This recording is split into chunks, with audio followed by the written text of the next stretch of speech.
আজকের এই ভিডিওটি হচ্ছে 15ই মে। পশ্চিমবঙ্গ সরকার পশ্চিমবঙ্গের সকল এসসি এসটি এবং ওবিসি সার্টিফিকেট 2011 সালের পর থেকে পশ্চিমবঙ্গে যেগুলো ইস্যু হয়েছে সেগুলো রিভেরিফিকেশনের অনুমতি বা অর্ডার দিয়েছে।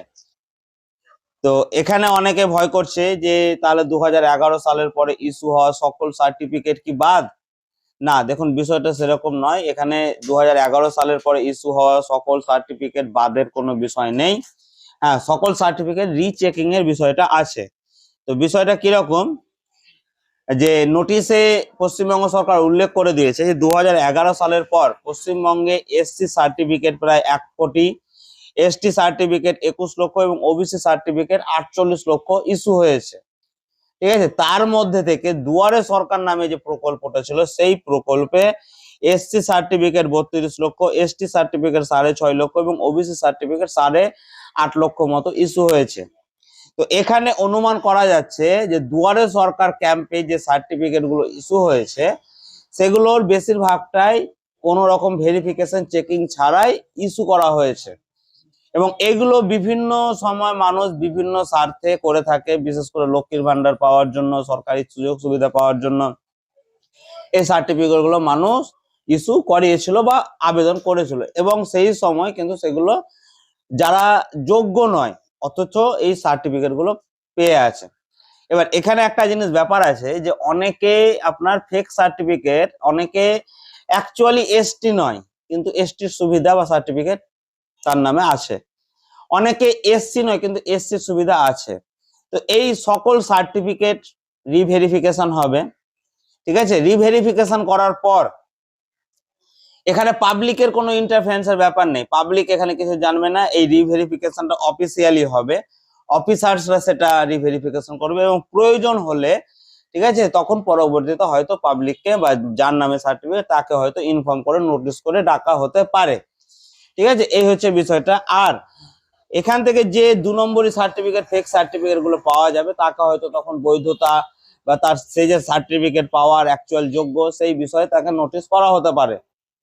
ঠিক আছে, তবে এখানে একটা সুবিধা দিয়েছে এসআইআর এর মতো, যে সেকেন্ড জেনারেশন সার্টিফিকেট যাদের আছে, সেকেন্ড জেনারেশন সার্টিফিকেট বলতে ধরুন যে 2011 সালের আগে আপনার বাবার অথবা বাবার এসসি এসটি বা ওবিসি সার্টিফিকেট আছে, সেই সমস্ত সার্টিফিকেট হোল্ডার মানে সেই সমস্ত ব্যক্তিদের সার্টিফিকেট ইস্যু হওয়ার সম্ভাবনা নেই।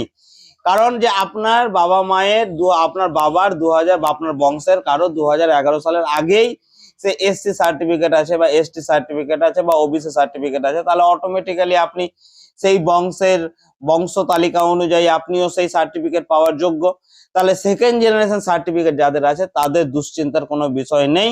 কিন্তু যাদের ফার্স্ট জেনারেশন সার্টিফিকেট 2011 সালের পরে যাদের ইস্যু হয়েছে তাদের গুলো পুনরায় চেকিং হবে এবং একজন সার্টিফিকেট হোল্ডার হিসেবে আপনার সার্টিফিকেট যদি আপনি সম্পূর্ণ লিগ্যাল প্রসেসে বানিয়ে থাকেন এবং আপনি সঠিক মানে যোগ্য হন সেই সার্টিফিকেট পাওয়ার, সেই সুবিধা পাওয়ার, আপনি যদি 2 নম্বরই করে না থাকেন, মানে আপনি এসটি নয় কিন্তু আপনি সরকারি চাকরির সুবিধা পাওয়ার জন্য এসটি বানিয়েছেন, আপনি অ্যাকচুয়ালি এসসি নয় কিন্তু আপনি সুবিধা নেওয়ার জন্য লক্ষ্মীর ভান্ডারের জন্য বা সরকারি চাকরির জন্য এসসি বানিয়েছেন, তাহলে কিন্তু আপনার সার্টিফিকেট বাদ হওয়ার সম্ভাবনা প্রচুর রয়েছে।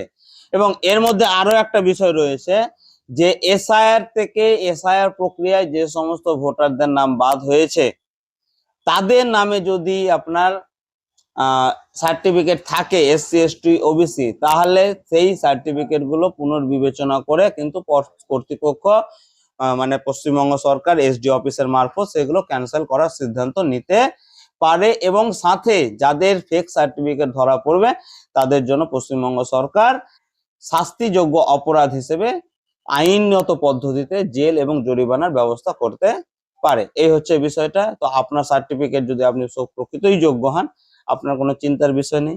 আর যারা 2 নম্বরই করে সার্টিফিকেট বানিয়েছে তাদের সার্টিফিকেট বাদ গেলেই ভালো, কারণ অ্যাকচুয়াল যারা পাওয়ার যোগ্য তারা বঞ্চিত হচ্ছে, চিরদিনই বঞ্চিত হয়েছে। অ্যাকচুয়াল এসটি সার্টিফিকেট নিয়ে দেখবেন যারা অ্যাকচুয়াল এসটি তাদের সার্টিফিকেট নাই, কিন্তু অনেক বড় বড় ফ্যামিলির অনেক ব্যক্তি প্রশাসনিক দুর্বলতার ব্যবহার করে এসটি সার্টিফিকেট বানিয়ে এসসি সার্টিফিকেট বানিয়ে চাকরি করছে। তো ঠিকই আছে।